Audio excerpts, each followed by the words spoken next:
Olá mais uma vez. Vocês estão vendo aqui que tem um sol bonito, né? Hoje é quinta-feira, dia 13 de julho. E aqui em Juí está fazendo uma temperatura bem agradável. Estamos aqui com em torno de 20 graus, né? O nosso inverno está sendo um inverno quente e seco. Bom, são as condições que nós estamos vivendo nesses últimos tempos, né? Nós já estamos aqui outra vez prontos para estudar a lição número 8, que será estudada por todos entre o dia 12 a 19 de agosto. Na gravação estamos em julho, meados de julho quase. Bom, vamos nos preparar para o estudo. Santíssimo Deus, te pedimos que estejas conosco nesse estudo para que possamos entender e viver essas verdades. Em nome de São Jesus Cristo. Amém. Muito bem, nosso estudo aqui é de escravos a herdeiros, né? Então, um dos versos importantes aqui, que é Gálatas capítulo 4, versículo 7, diz o seguinte: assim você já não é mais escravo, mas filho, e por ser filho, Deus o tornou também herdeiro. Muito bom. Ser herdeiro significa aceitar a herança, né? O filho pode rejeitar a herança, pode, algo absurdo, mas possível, especialmente a herança da vida eterna. A maioria vai rejeitar, ou seja, não é que vai rejeitar diretamente, mas indiretamente. Isso quer dizer que, optando pelo caminho largo e não querendo passar pelo caminho estreito, opta também por rejeitar, não é? Esse é um grande problema. Ao longo de toda a história da humanidade e do povo de Deus, os servos de Deus, em sua maioria, nunca foi a minoria, em sua maioria sempre optou pelo caminho largo. Sempre foi assim. Pense nos antediluvianos. Pense no povo do dilúvio quando entrar na arca. Pense no povo de Israel quando saíram do Egito, destes quantos entraram? 2. E assim vai. Saíram 3 milhões, entraram 2. Então, mas por que só esses? Opção de cada um, né? A opção é respeitada. Somos seres livres. Temos o direito de querer nos perder. Isso é um problema para mim e para todos. É para você, para todos. Bom, e muitos que querem hoje se salvar fazem que nem os Gálatas. Existem muitos, é a maioria também, dos cristãos e das outras religiões também. Fazem grandes sacrifícios, né? Se restringem grandes coisas, se flagelam, né, etc., para com isso obter o perdão e a salvação, a purificação, etc. Também não é por aí. Eu diria o seguinte: esse caminho é estreito demais, né? O caminho da salvação é estreito, mas não tanto.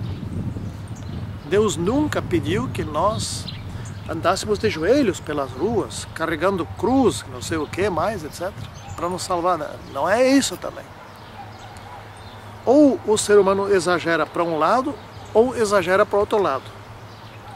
Um pequeno grupo que caminha pelo caminho que Deus orientou, que é um caminho estreito. Caminho estreito significa o seguinte: abandonar muitas coisas que são aparentemente boas aqui na Terra, não é? Abandonar muitas coisas, é ser restringido em muitas coisas. Por exemplo, para cultivar a saúde, só para dar um exemplo, para cultivar a saúde, eu procuro cultivar a saúde, né? Já não sou mais um guri novo, etc. Estou percebendo que o peso da idade está me exigindo algumas coisas e eu estou reagindo. Mas isso exige algum sacrifício. Por exemplo, eu faço musculação 2 vezes por semana, ciclismo 3 vezes por semana, E isso requer em torno de 9 a 10, 11 horas por semana. E estas horas não são fáceis. É esforço. Tem que quase que ser teimoso, né? Mas percebo o quanto são benéficas essas horas. Elas são necessárias, né? Assim também é o caminho da salvação. Você vai ter que lutar contra a tua própria natureza para se livrar de algumas atrações que são tão gostosas a quem, como eu, é pecador, né? Mas vamos seguindo aqui em frente. Então, Paulo aqui está explicando a respeito do caminho largo, está explicando a respeito da nossa condição em Cristo, né? E eu vou ler aqui Gálatas, no capítulo 3, versículo 26 até 29. Então está aqui já aberto. Pois todos vós sois filhos de Deus mediante a fé em Cristo Jesus. Porque todos quantos fostes batizados em Cristo, de Cristo vos revestistes. De certo, não pode haver judeu, nem grego, nem escravo, nem liberto, nem homem, nem mulher, porque todos vós sois um em Cristo Jesus. E se sois de Cristo, também sois descendentes de Abraão, herdeiros, segundo a promessa. Bom, o que diz aqui? Não diz aqui que aqueles que decidiram seguir a Cristo e demonstraram isso pelo batismo, pertencem a Cristo, são irmãos de Cristo. E sendo irmãos de Cristo, tornaram-se outra vez filhos de Deus, assim como Cristo é filho de Deus. Não é? E em sendo outra vez filhos de Deus, passam a ter direito por meio de Cristo, e não por meio de obras ou por meio de sacrifícios e coisa tal, passa a ter direito à promessa dada a Abraão, dele ser um grande povo e de ser salvo para a vida eterna, que era a condição dada a Adão e Eva. Ou seja, isso nós podemos chamar de restauração. Então, na verdade, salvar-se é fácil. Mas por que o caminho é estreito? Porque existem muitos atrativos que não são bons, que nos prejudicam e que a gente gosta e, portanto, parecem muito interessantes. E isso torna o caminho largo. O caminho é estreito pelo fato de que existem tantas atrações que nós temos que abrir mão delas. Mas também não é tão estreito que venha a exigir de nós sacrifícios de fazer obras, de fazer jejuns, de caminhar de joelhos, de nos flagelar, e sei lá quantas, muitas e muitas outras coisas mais, não é? Que vocês estão vendo aqui, né? Então, eu não me flagelei, não. Não, isso aqui foi um pequeno acidente. Também não caiu um meteorito em cima de mim, não. E também não foi minha esposa. Não. Foi um pequeno acidente, isso aqui vai até o fim do ano, vai curar. Tá bom? Então aí Paulo pergunta depois mais adiante aqui, bom, uma vez que nós estamos salvos, que fomos perdoados, continuaremos pecando? Esse trecho está em Romanos capítulo 6, versículo 1 a 11, né? E também Gálatas 27 e 28, referindo-se a ele. Aqui está uma lógica que a gente precisa prestar muita atenção. Ora, essa é a lógica da maioria das igrejas cristãs hoje. Bom, Jesus veio, cumpriu a lei, portanto a lei agora está anulada. Que é isso, né? Isso, eu não sei do que eu chamo isso, mas podia chamar de palhaçada. Mas então por que não anulou a lei antes? Por que deu a lei? Se agora ela pode ser anulada. Por quê? Olha só, o sábado, ele não foi estabelecido no Sinai, não. O sábado foi estabelecido antes de haver pecado. Lá na criação, está em Gênesis 2, capítulo 2, 1 até 3. Não havia pecado ali. E quando que foi estabelecida a lei cerimonial? Muito depois. Ela começou, na verdade, no dia em que Adão e Eva pecaram. E foi tal como a lei moral, bem detalhada no Sinai. Mas no Sinai a lei moral já existia, não era para matar ninguém, etc. Tal, tanto que a Caim foi repreendido por ter matado o seu irmão. Não era para todos os que que amam, não roubam, não mentem, não matam, etc. Né? E guarda o sábado, como foi lá no Éden. Bom, no Sinai foi escrita a lei moral pelo dedo de Deus, né? E também foi escrita a lei cerimonial não pelo dedo de Deus. A lei moral foi posta dentro da arca e a lei cerimonial do lado de fora. Então atentem bem para a diferença. A lei moral existia antes do pecado. A lei cerimonial foi dada depois do pecado.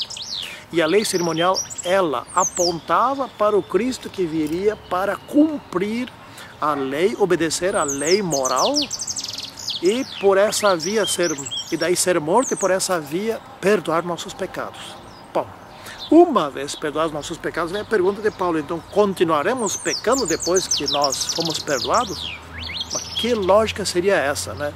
De modo nenhum, ou então, como diria o gaúcho, mas de jeito nenhum, né? Porque, bom, aqui tem duas coisas então, que precisamos prestar muita atenção, duas coisas até bem importantes, extremamente importantes, principalmente no debate agora do final dos tempos, né, na grande controvérsia, que já está em andamento. Tem vários debates na televisão sobre sábado e domingo, mortalidade da alma ou imortalidade, essas coisas todas, né, e outros assuntos mais, louvor, etc. Bom, então veja bem, se admitisse que depois de perdoados podemos continuar pecando, então vamos condenar a Deus. Por que já não aboliu a lei antes, para que não houvesse pecado? Porque se existe possibilidade de viver sem lei, sem a lei moral, então já devia ter existido antes disso, para que não houvesse o pecado. Isso é óbvio, não é? Pois bem, esse é um raciocínio correto. E outro raciocínio também correto é o seguinte, bom, Paulo disse, mas de modo nenhum continuarmos pecando. Logo, a lei moral continua valendo, né? Porque não se pode matar, não se pode desonrar pai e mãe, não se pode roubar, não se pode mentir, né? Não se pode ficar botando o olho gordo em cima das coisas dos outros, né? Etc. E também não se pode desrespeitar o sábado, que faz parte da lei, é uma unidade só. A Bíblia diz que quem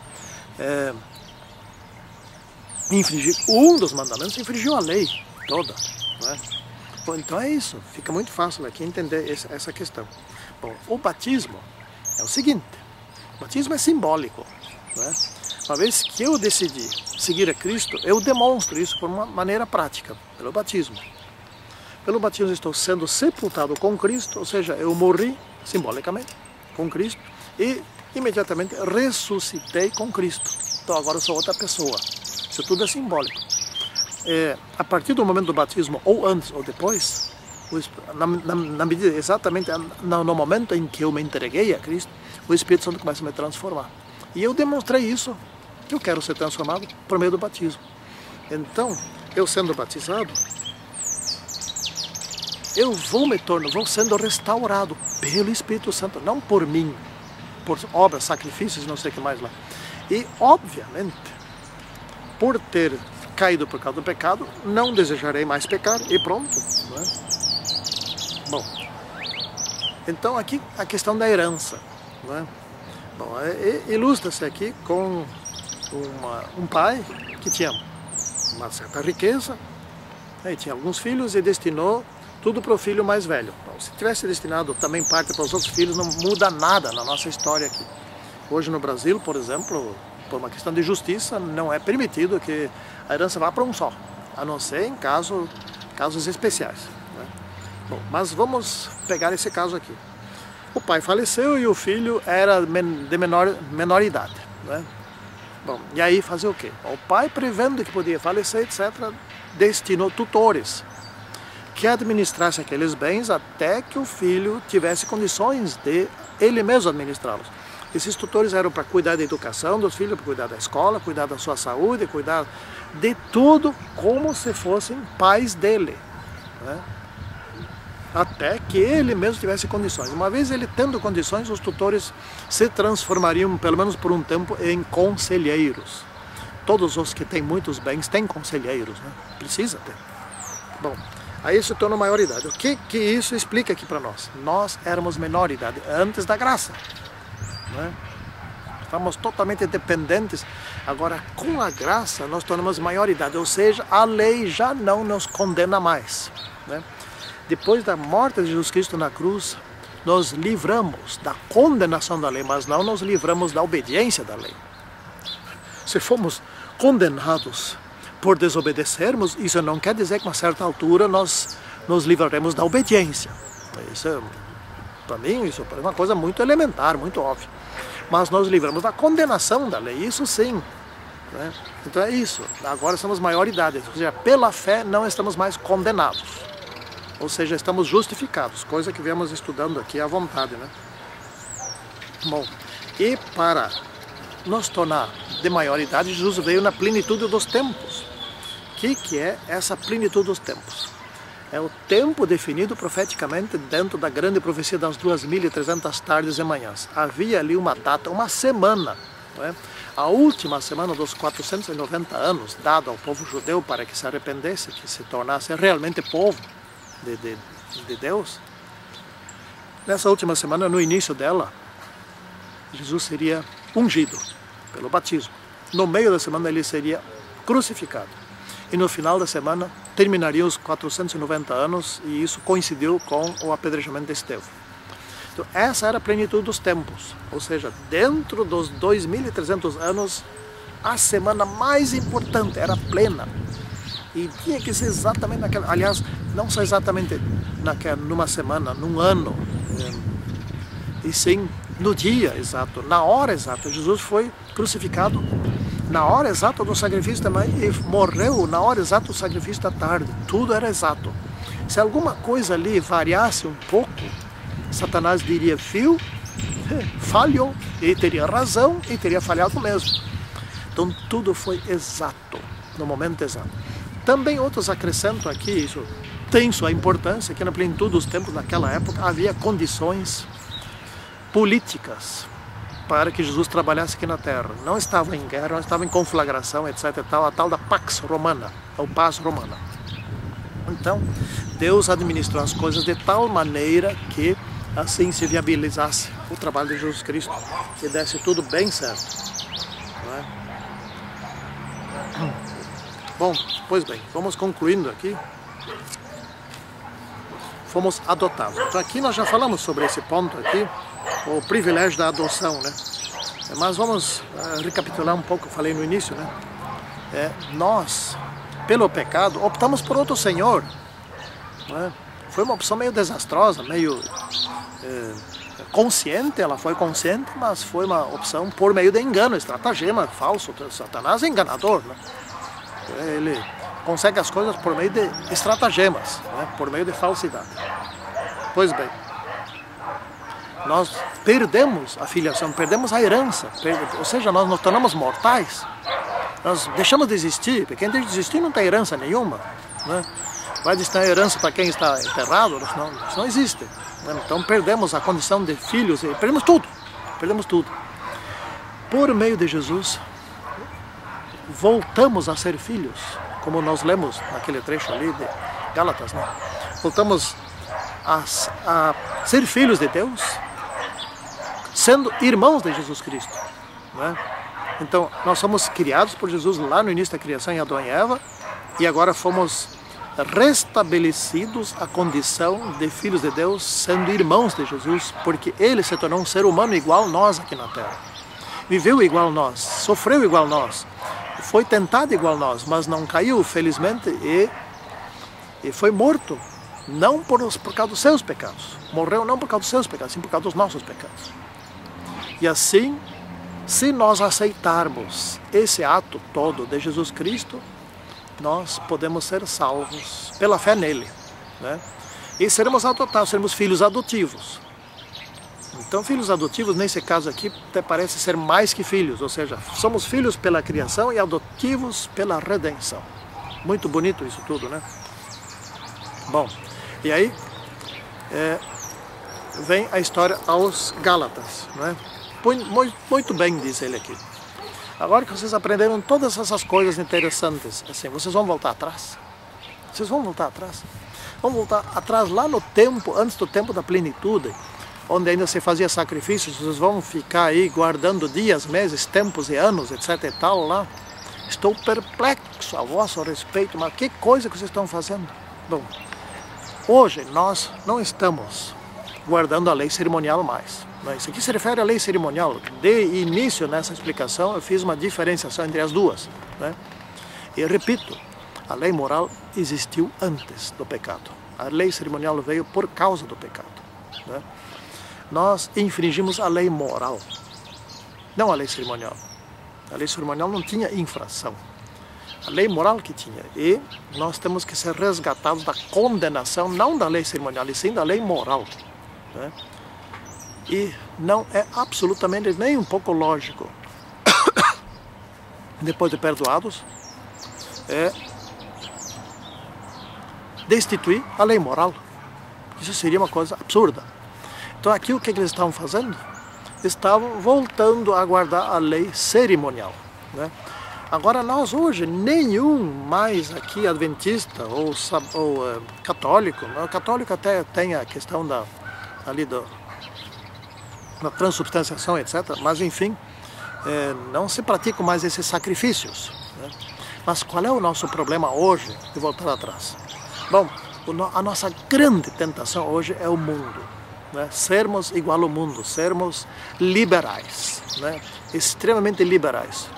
Nós temos o gosto do tudo pode, nada deve ser proibido, nada deve ser, eu não quero me restringir em nada, eu quero a salvação barata.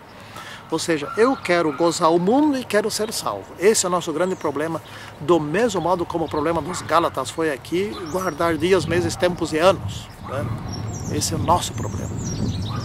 Então, voltar atrás seria como o povo de Deus ali no Egito, queria voltar para o Egito. Voltar a ser escravo no Egito. Era melhor do que ir para a terra prometida, né? Tinha que passar pelo deserto. O deserto é o caminho estreito. O deserto era largo, mas era estreito também ao mesmo tempo. O deserto era grande, mas era estreito por quê? Porque ali não tinha água, ali não tinha plantação, ali não tinha nada, né? Areia tinha, né? De dia muito quente, de noite chega até 10 graus abaixo de zero, etc e tal. Esse é o nosso problema. Como eles queriam voltar para o Egito, para as panelas de carne do Egito, nós gostamos do mundanismo, nós gostamos do caminho largo aqui na Terra. E alguns outros gostam do caminho estreito demais, que são os fanáticos, né? Não, o equilíbrio, tem que ser equilíbrio. Equilíbrio que nós conhecemos bem, não vamos aqui aprofundar esse ponto, porque já até foi falado e todos nós conhecemos bem. É aceitar Jesus pela fé e obedecer os seus mandamentos, conforme Ele mesmo disse. Que assim seja com todos nós. Santíssimo e poderoso Deus, permaneça conosco. Precisamos de Ti. Em nome de São Jesus Cristo. Amém. Tchau.